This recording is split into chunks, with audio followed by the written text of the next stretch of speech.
In 9 days, a grainy online video was watched 100 million times. Not a trailer. Not a music video produced by a major label. Not the carefully engineered launch of a global pop star. A clip of a 47-year-old woman from a village no one had heard of, singing in front of a crowd that had already decided, before she opened her mouth, that she was a joke. There is a type of talent the entertainment industry is specifically designed to never find.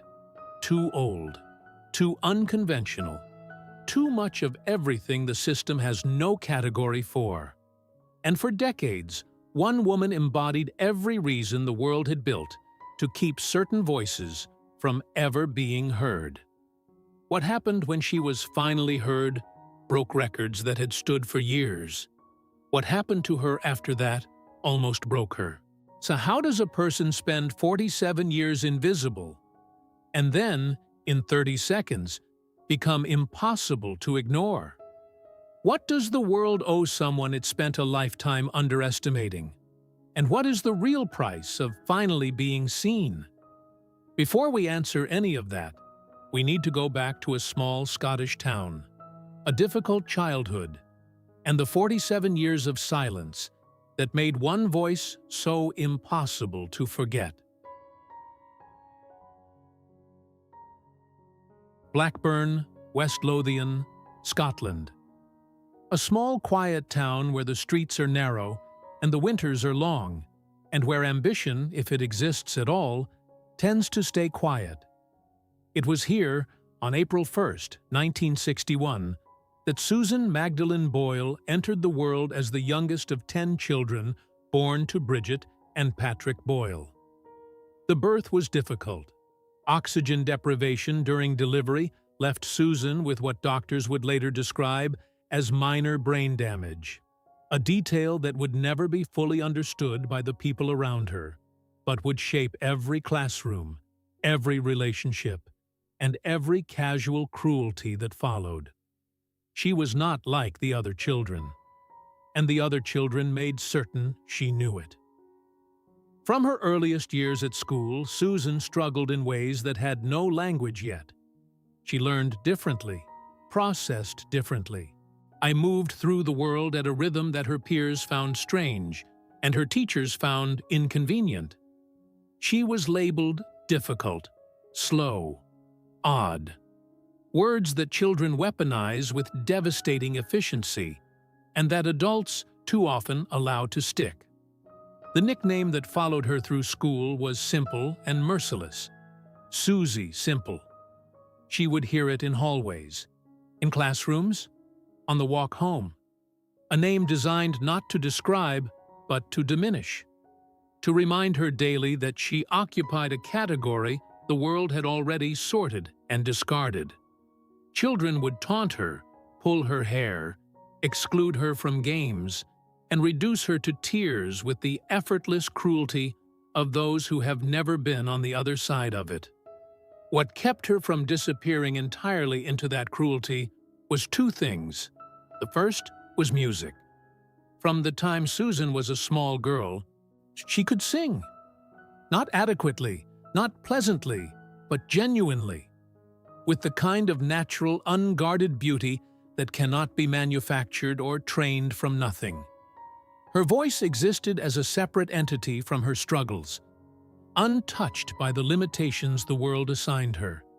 As clear and certain as everything else in her life was confused and painful. She sang in church. She sang at home. She sang to herself in the small bedroom of the council house in Blackburn, as though the sound itself was company in the silence. Music did not ask her to be different. It simply received her. The second thing that kept her grounded was her mother, Bridget. In a life that offered Susan very little consistency, Bridget Boyle was the fixed point around which everything else orbited. She was a woman of deep Catholic faith and deeper practicality, who saw in her youngest daughter not a liability to be managed, but a person to be believed in. It was Bridget who first encouraged Susan to sing publicly, who sat in the front row at every local talent show, who pressed her daughter gently but persistently toward the possibility that her voice was not just a comfort, but a gift. Those local performances were Susan's first stages. Church halls, community centers, small pub nights where the crowd was more interested in their pints than in the woman at the microphone. She competed in local contests, placed well on occasion, and, for brief moments, allowed herself to imagine something larger. But imagination and opportunity, she would learn, are not the same thing. In her 20s and 30s, Susan made tentative attempts to step beyond Blackburn. She applied to a performing arts program. She recorded a modest demo tape in 1999 and submitted it to a talent competition run by a well-known Scottish charity. She was rejected. She tried local talent showcases, regional competitions, small venues that might have led somewhere. Each attempt ended in the same quiet way. Not with dramatic rejection, but with the louder, slower cruelty of simply being overlooked. The entertainment world had a very specific image of who was allowed to succeed in it. And Susan Boyle did not fit. Too old, too plain, too unusual, too much of everything the industry had no category for. She returned each time to Blackburn, to the council house, to Bridget. As the years accumulated, so did the responsibilities. Her father, Patrick, died in 1997, leaving Bridget increasingly dependent on Susan's presence and care. Susan, you who had no partner, no children, and no professional anchor outside of the occasional local performance, became the person who stayed. While the world moved at its relentless pace outside, she remained in Blackburn, caring for a woman who had once been her greatest champion. It was a life the world would have called small. Susan herself might not have argued otherwise. By 2007, when Bridget died at the age of 91, Susan Boyle was 46 years old, living alone for the first time in her life, in the same house where she had grown up, with a cat named Pebbles, and a voice that had never found the stage it deserved. The world did not know her name. She was, in every measurable sense, invisible. And she was about to audition for Britain's Got Talent.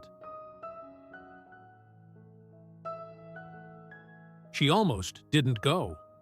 That detail, small as it sounds, carries the full weight of everything that followed. In the weeks before her Britain's Got Talent audition in Glasgow, April 2009, Susan Boyle sat with the application form in the kitchen of her Blackburn council house and considered more than once simply putting it down. She had auditioned before. She knew what rejection felt like. She knew what it felt like to stand in front of people who had already decided, before a single note was sung, that she was not what they were looking for. Her mother had always been the one to push her forward. Now her mother was gone, and the voice that had always said, "You can do this," existed only in memory. What finally moved her was, in its own way, quintessentially Susan. She had promised Bridget she would try. It's not that she would succeed. Not that she would be discovered or celebrated or transformed into anything the world recognized. Simply that she would try. And a promise made to a mother who can no longer hear you kept, perhaps with even more conviction than one she could. She took the train to Glasgow alone. Backstage at the Glasgow auditions, the atmosphere was what it always was on these shows. Controlled chaos dressed in excitement. Younger contestants rehearsed in corners. Dancers stretched. A production assistant with a clipboard moved through the crowd with practiced efficiency. Susan stood among them in a gold lace dress she had bought specifically for the occasion, clutching her handbag, smiling at anyone who caught her eye. The other contestants, younger, polished, and visibly certain of their own appeal, barely registered her presence. A few smiled back, Most did not. When a camera crew approached her for the pre-audition interview, the brief clip that would be edited and played before she walked on stage, Susan was relaxed in a way that surprised them. She told them she was 47. She told them she lived alone in Blackburn with her cat. She told them she had never been kissed. She said she wanted to be a professional singer, as successful as Elaine Page. And she said it without apology, without self-consciousness, without any apparent awareness that the world she was describing herself to had already decided she was a joke in the making. The production team did not attempt to hide their skepticism. It was, in fact, part of the architecture of the moment they were constructing, and though none of them yet knew how fully it would detonate. She walked out onto the stage, and the reaction was immediate. The audience of 3,000 people assessed her in seconds, the way audiences do, with the casual, collective cruelty of a crowd that believes itself invisible. There were laughs. There were eye rolls captured by cutaway cameras. There were whispered comments. Amanda Holden, one of the three judges, raised her eyebrows with an expression that mixed sympathy with preemptive pity. Piers Morgan smiled the particular smile of a man expecting entertainment of a very specific kind.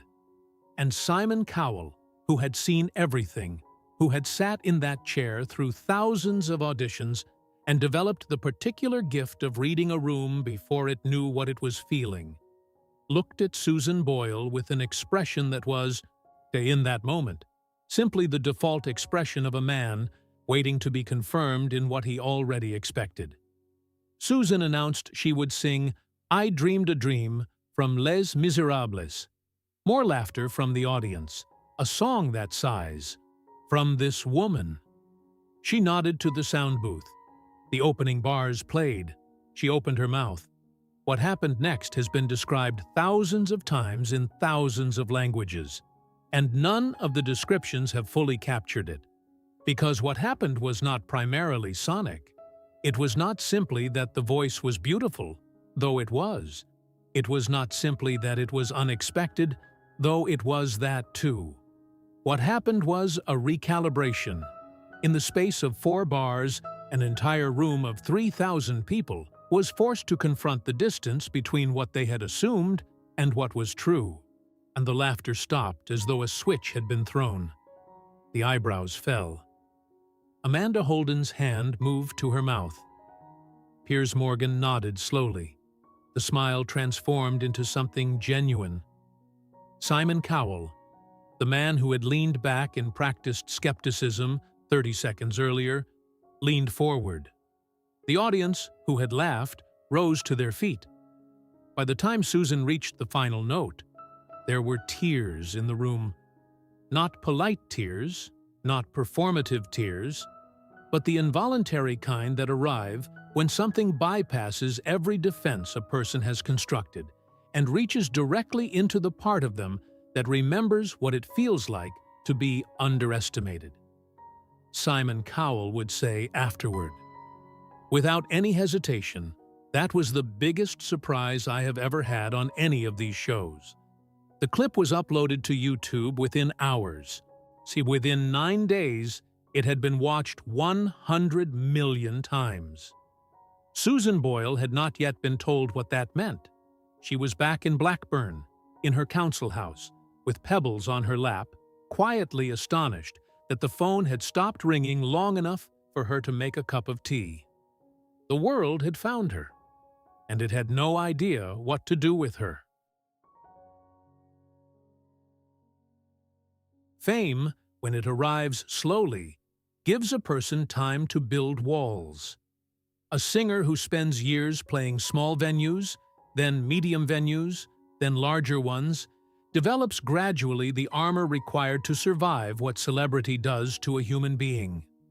The scrutiny, the loss of privacy, the transformation of a person into a symbol that belongs, in some essential way, to everyone except themselves.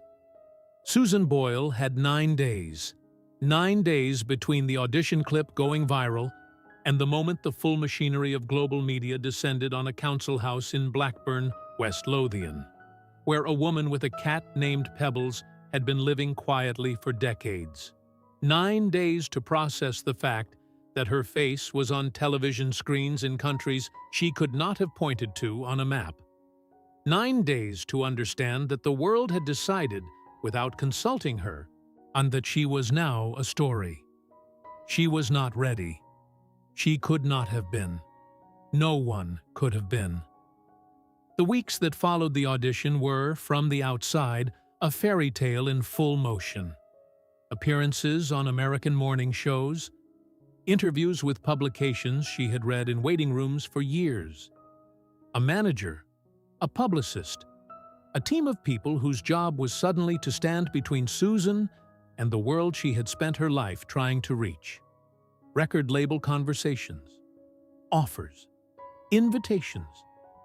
The full, overwhelming apparatus of the entertainment industry arriving simultaneously and demanding immediate decisions from a woman who had spent the previous decade caring for an elderly mother and had never navigated anything larger than a regional talent contest. She moved through it with a quality that both charmed and concerned those around her. She was genuine in a way the industry was not accustomed to. She said what she thought. She laughed at things other people considered sensitive. She was visibly, completely herself in environments specifically designed to reward performance over authenticity. The press, initially captivated, quickly developed a more complicated relationship with her. Some coverage was warm, celebratory, genuinely moved by what she represented. But the entertainment media is not, by architecture, a gentle institution. Certain outlets began to probe for vulnerability. Stories emerged about her behavior backstage. Moments of frustration or confusion presented without context as evidence of instability. The woman who had walked on stage in Glasgow as an underdog was now, in certain corners of the tabloid world, at being reframed as something more difficult to categorize. And still, the Britain's Got Talent competition continued. By the night of the live final in May 2009, Susan Boyle had been inside a pressure chamber for weeks. The competition itself had become secondary to the phenomenon surrounding it. She was no longer simply a contestant. She was the story the entire season had been building toward, the symbolic weight of which would have tested a seasoned performer with decades of experience and an established support structure. She finished second. The winner was a dance group called Diversity. It was a legitimate result. They were extraordinary, but the reaction in certain parts of the media and public was disproportionate. Almost as though the narrative they had written required Susan to win, and her not winning was somehow a failure she had committed against her own story. What happened in the hours after the final was not a performance. It was a person reaching the limit of what any human being could absorb. Susan was taken to the Priory, a private clinic in London specializing in rest, recovery, and psychological support. The language used around this publicly was careful, and deliberately so. Exhaustion, distress, the need for rest after an overwhelming period. These were accurate descriptions. What they also described, without using clinical terminology that was not yet fully understood even by Susan herself, was a woman whose nervous system had been subjected to a level of stimulus far beyond what it was equipped to process. It was during this period, in the quieter space that professional support created, and that something clarifying happened. Susan received a diagnosis that recontextualized not just the previous weeks, but the previous 4 decades. Asperger's syndrome, a form of autism that had gone unrecognized throughout her childhood, her school years, and her adult life. The brain damage initially attributed to oxygen deprivation at birth had obscured what was, in fact, a neurodevelopmental profile that explained the ways she had always processed the world differently. The social difficulties, the sensory sensitivities, the deep focus, the literal thinking, the occasional difficulty reading rooms that others navigated by instinct. Susan herself received the diagnosis not with grief, but with something closer to relief. "I knew there was something," she said later. "I just didn't know what it was." Finding out actually felt like an answer, not a sentence. In that single sentence was the full weight of a childhood spent being called Susie Simple by people who were, in their ignorance, describing something real but understanding it entirely wrong. What they had labeled a deficiency was a difference. What they had mocked as limitation was a brain that worked by its own precise logic, and that had, despite every obstacle placed in its way, produced one of the most extraordinary voices of its generation. The diagnosis did not solve everything, but it gave Susan, for the first time in her life, a framework, a language, a way of understanding herself that did not begin and end with other people's cruelty. She left the clinic. She went home to Blackburn. And then, with characteristic quiet determination, she got back to work. There is a particular kind of courage that does not announce itself. It does not arrive with fanfare or speeches, or the dramatic gesture that makes for compelling television. It arrives quietly, in the decision to try again after the world has watched you break, in the choice to walk back into the spotlight, not because the spotlight has become less frightening, but because the alternative, silence, retreat, the slow surrender of the thing you were born to do, is simply no longer acceptable.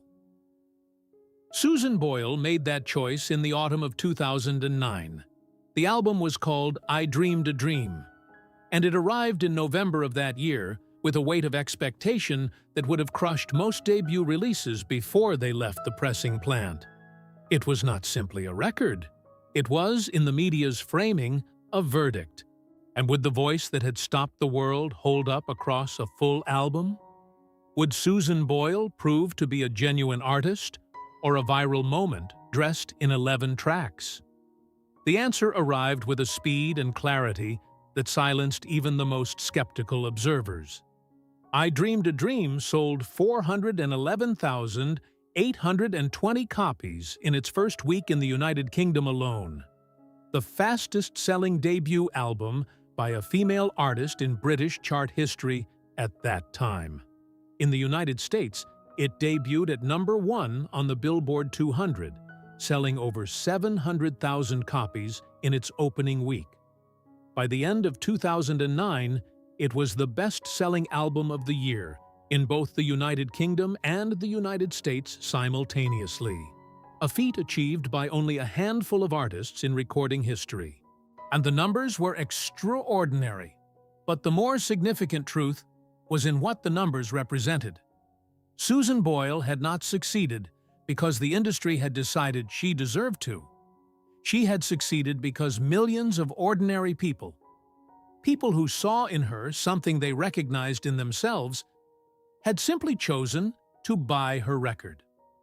It was, in its quiet way, a rebellion, a rejection of the industry's gatekeeping, a collective insistence that beauty does not require packaging. The success brought everything that success brings: a world tour, television appearances across Europe, America, Asia, a second album, then a third, then more, a British Academy of Film and Television Arts appearance, a performance for Pope Benedict XVI at the Vatican, a command performance before the British royal family. A woman who had never left Blackburn for longer than a weekend found herself, within 2 years, standing on stages across 4 continents, singing to audiences who had memorized every note of a voice they had discovered on a laptop screen. She handled it with the same unguarded authenticity that had characterized every step of the journey. She said the wrong thing occasionally in interviews, not through malice, but through the honest directness that her Asperger's both produced and protected. She wore what she wanted to wear. She laughed when something was funny, even when the context suggested she shouldn't. She remained, with an almost defiant completeness, herself. The industry found this alternately charming and frustrating. Publicists worked to manage a woman who did not fully understand why management was necessary. To stylists offered guidance she received politely and applied selectively. The apparatus of celebrity tried, with genuine effort and occasional desperation, to construct a version of Susan Boyle that was more legible to the entertainment world's expectations.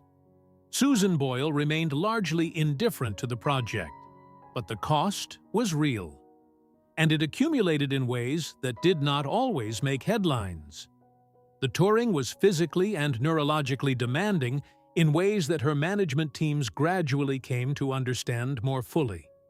Airports, hotels, unfamiliar environments, the relentless sensory intensity of live performance schedules.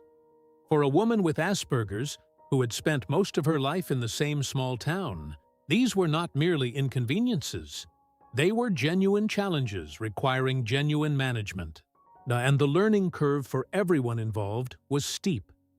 There were periods of withdrawal, times when Susan stepped back from commitments, returned to Blackburn, and allowed the world to wait while she recovered the equilibrium that constant exposure eroded.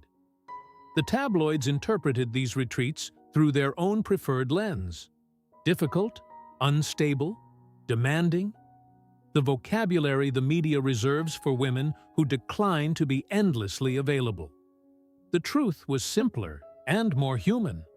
She was a person with specific needs, operating in an environment that had been designed without her in mind, navigating it as well as she could, and choosing, when the cost became too high, to go home.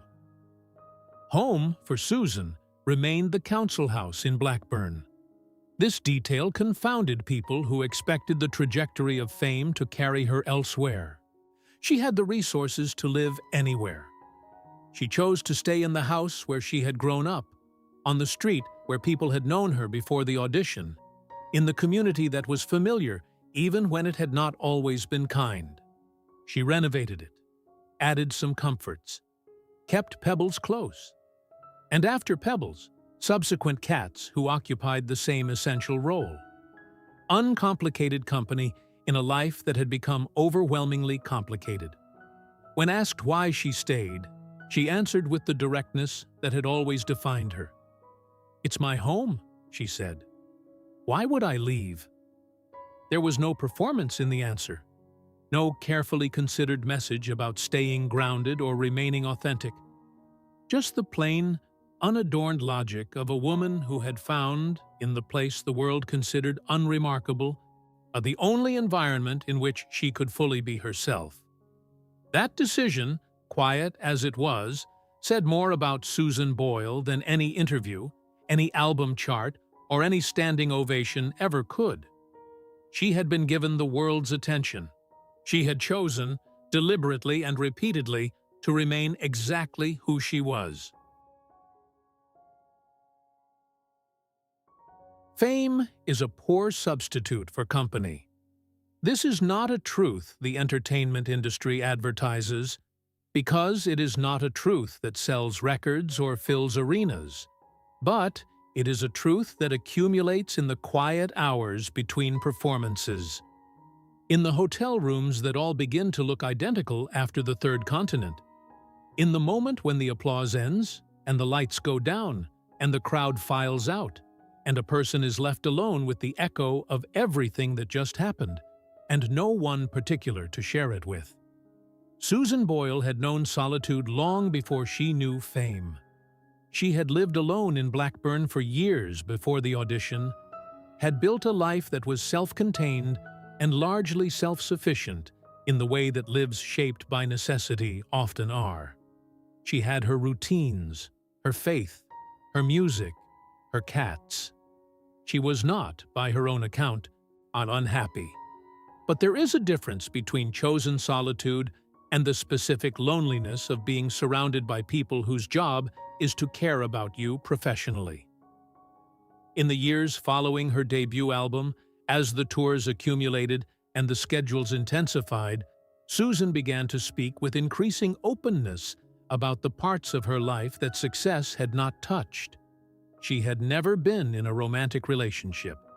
She said this plainly, without the performance of wistfulness the media expected, but also without the forced contentment that would have been equally dishonest. It was simply a fact of her life, shaped by circumstances that began long before Britain's Got Talent. A childhood in which social connection had always been difficult. An adulthood spent in a small community where opportunity for romance had been narrow. And decades in which the primary relationship of her life had been with a mother who needed her. She had wanted love. She said so.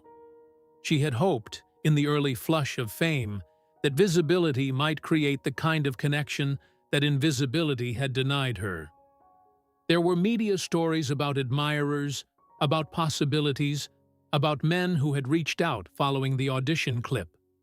Susan engaged with these possibilities with characteristic honesty and found, in most cases, that the people drawn to the symbol of Susan Boyle had very little interest in the actual woman.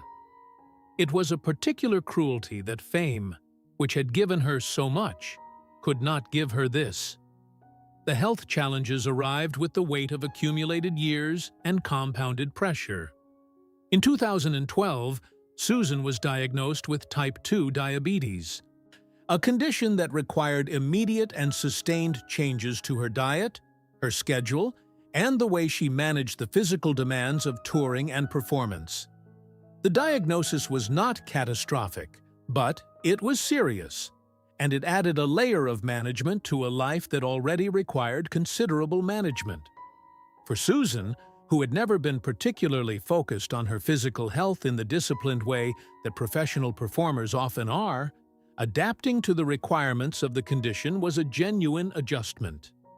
Diet changes, regular monitoring, the constant negotiation between what a touring schedule demands and what a body with diabetes requires, the fatigue that the condition produces when poorly managed, and the concentration required to manage it well in environments specifically designed to disrupt routine. She was characteristically matter-of-fact about it in public. "It's something I have to deal with," she said, "so I deal with it."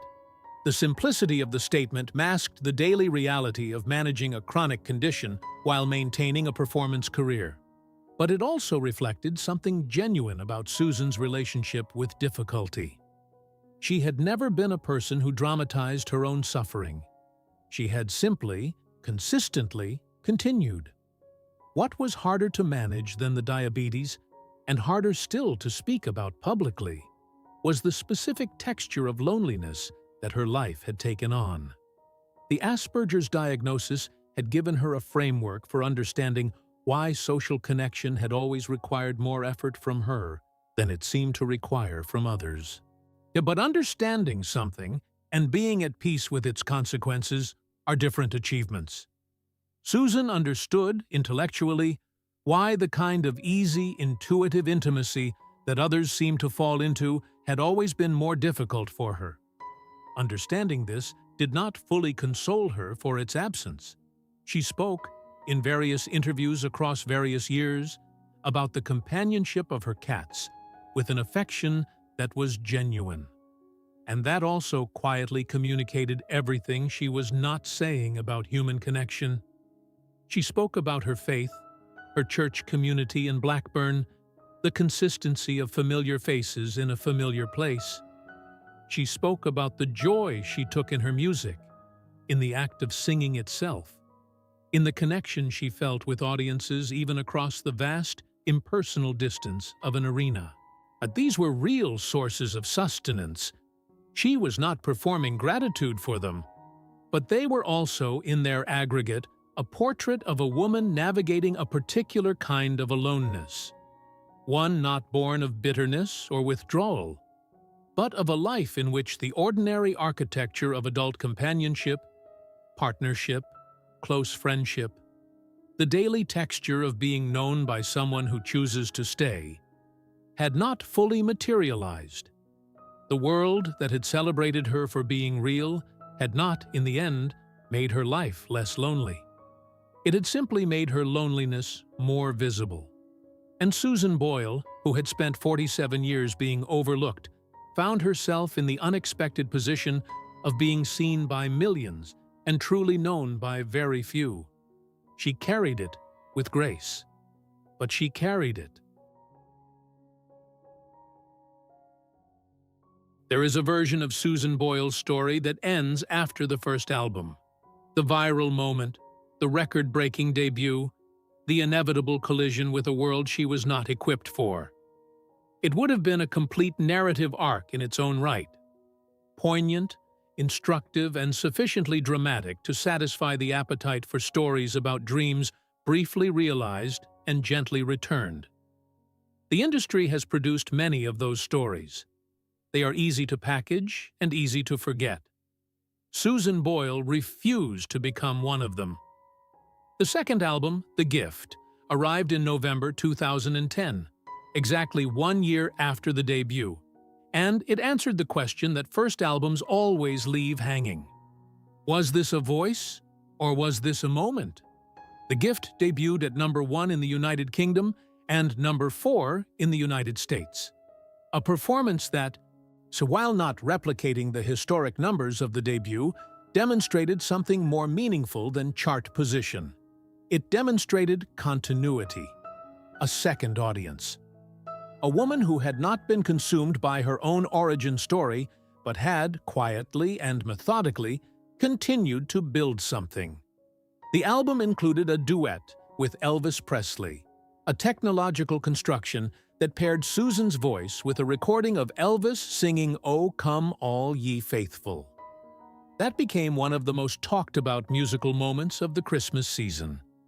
The combination was, on paper, absurd. In practice, it worked with an ease that suggested something about the timeless quality of Susan's instrument.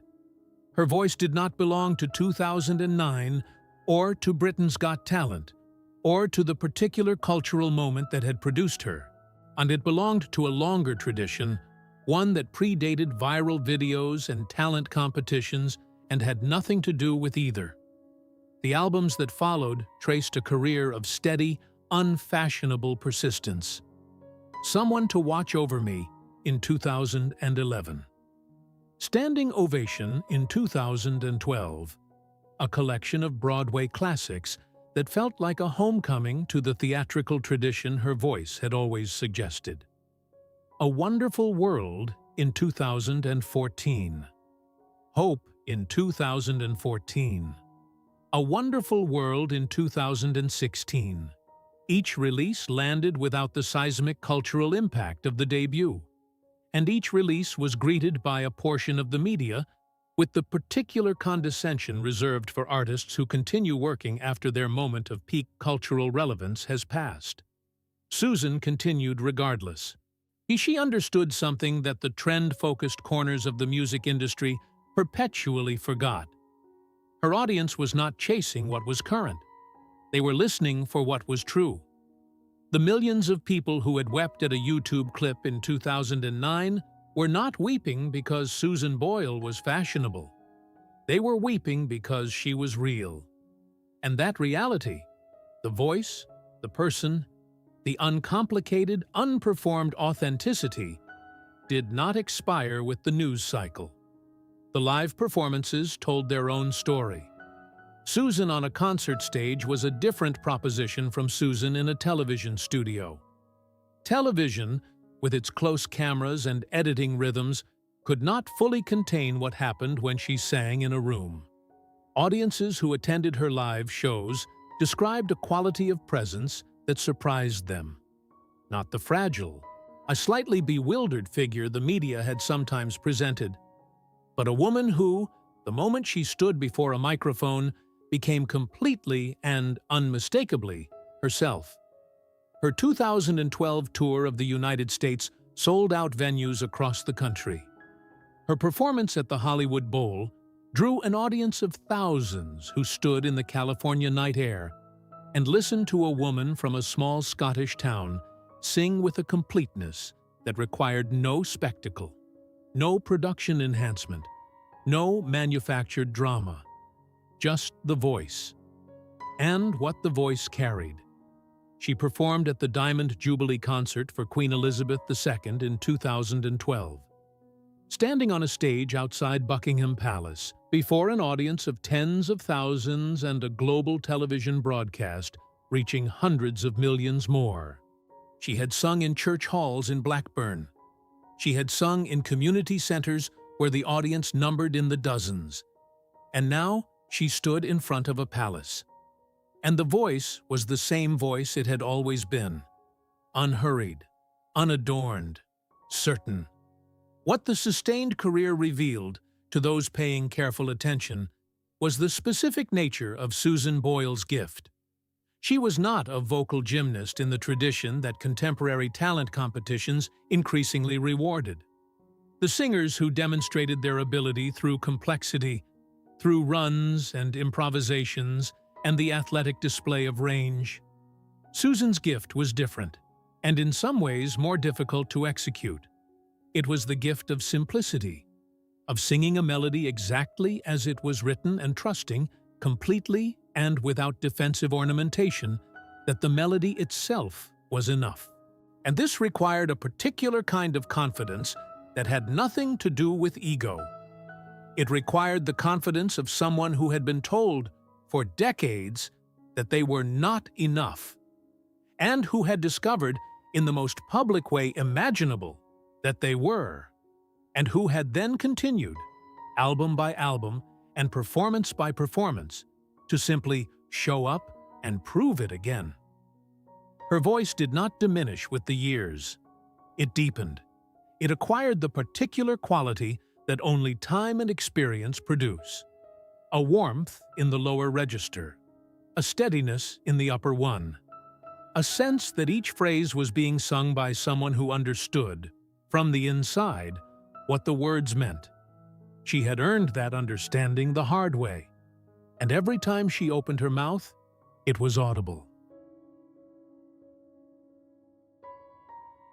In the end, the most radical thing Susan Boyle ever did was not walk onto a stage in Glasgow. It was everything that came after: the staying, the returning, the refusal to be reshaped into something more convenient for the world that had discovered her. The quiet, daily insistence on remaining, in the face of every pressure and every expectation and every media narrative that tried to define her, exactly and entirely herself. That is not a small thing. For most people who pass through the machinery of global fame, it is, in fact, the hardest thing. And Susan Boyle did it not through strategic resistance or carefully managed public positioning, but simply through the deep, unshakable consistency of a person who had always known who she was, even when the world had not yet decided she was worth knowing. Today, Susan Boyle lives in Blackburn, West Lothian, the same town, the same streets, the same community where she grew up, was mocked, cared for her mother, sang in church, and spent 47 years being invisible to a world that was not yet paying attention. The council house has been renovated over the years, made more comfortable, filled with the modest evidence of a career that has spanned more than 15 years and generated a fortune she discusses with characteristic disinterest. She attends her local church. She walks familiar streets. She is recognized, of course. There are photographs requested, conversations initiated by strangers who feel, because of the audition clip or the albums or simply the particular quality of her story, that they know her. She receives these moments with the warmth and patience that have always characterized her public presence. No, and then she goes home. Her health requires ongoing attention. The diabetes is managed with the disciplined consistency that chronic conditions demand. The Asperger's now understood and accommodated in ways it never was during the decades when it was simply the unnamed reason she was different, shapes her life in ways she has learned to work with rather than against. She is careful about overstimulation. She is protective of her routines. She knows, with the self-knowledge that middle age and hard experience together produce, what she can sustain and what she cannot. She no longer tours with the frequency of the early years. The album releases have slowed to a pace that reflects the reality of an artist who is no longer chasing chart positions, but who has not stopped making music. She records when she has something to sing. She performs when the opportunity is right and the conditions are manageable. She has made peace with a career that does not look like the careers of the artists the industry considers successful. And that has, in its own terms, been an extraordinary success. Her voice, by all accounts of those who have heard her sing in recent years, remains. Not unchanged. No voice survives the passage of time without alteration, but present. And in its presence, still capable of producing, in those who hear it, the particular quality of feeling that stopped a room in Glasgow in 2009. The core of it, the thing that was never manufactured, and therefore cannot be lost to changing tastes or shifting trends, endures. What endures equally is the meaning of her story. It is tempting and not inaccurate. And to read Susan Boyle's journey as a story about talent overlooked and finally recognized, about the danger of judging books by their covers, surfaces by their appearances, people by the categories the world assigns them without their consent. That reading is true, and it matters. But the deeper truth of her story runs further than that. Susan Boyle was not simply overlooked because she was plain, or unfashionable, or from a small town, or over 40. She was overlooked because she was different in ways that the world had not yet found language for. And because the systems designed to identify and reward talent were built on assumptions that her existence quietly demolished. She did not fit the template, and rather than remaking herself to fit it, she simply waited. In the particular patient way of someone who has no other option, until the moment arrived when the template was forced to expand to include her. That is not a passive story. It is, in its own quiet register, an act of profound resistance.